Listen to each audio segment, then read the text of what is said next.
It's really important just to remind everybody that no matter how big or small your concern is, if you have any worry at all that a child is experiencing abuse, please share it, because you might be the only person that is speaking for that child, or it might be that you just have that bit of extra information that builds a bigger picture and helps that child be safe.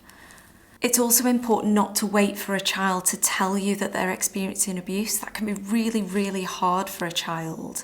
And so sometimes we just have to follow our instinct and things that we're noticing and seeing and share at that time.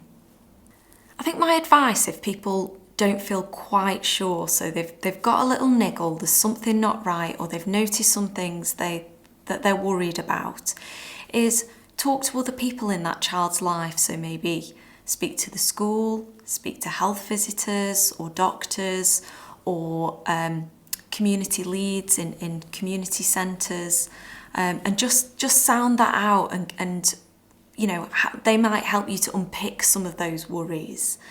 The other thing you can do is speak to NSPCC helpline, and they are trained social workers who will really be able to help understand your concerns and be able to guide you in terms of, do we need to take action on that, or is this something we need to think a little bit differently about? If a child tells you that they've experienced sexual abuse or any kind of abuse, it's really important to listen carefully to what they're saying and let them know that they've done the right thing by telling you, that it's not their fault, and that you'll take them seriously. You need to explain what you're going to do next, and that you'll be reporting what the child has told you, and you then do that as soon as possible. So you're not asking lots of questions about what's happened, you're not making promises about keeping that secret, and you're not confronting the alleged abuser.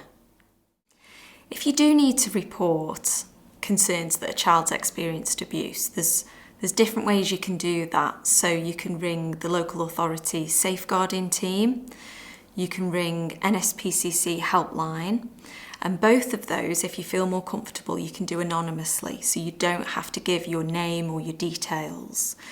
And the other thing that we're told people feel more comfortable sometimes in the community is speaking to teachers or children's centre or community group leads, and they will support you to pass that information on. So the message is, it doesn't really matter how, it just matters that it gets passed on.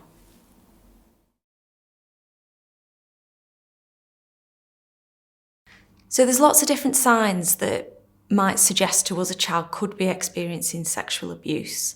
And some of those signs might include a child suddenly kind of being worried about spending time with a particular person or person.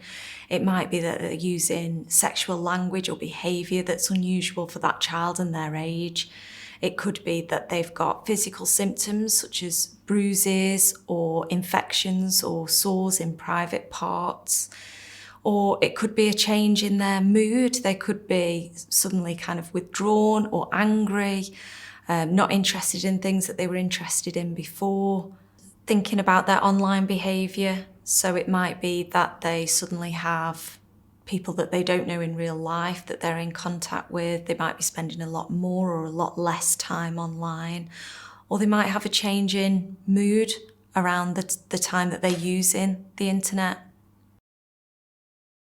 For more information about signs of abuse and how to report, as well as information about Together for Childhood, go to NSPCC's website.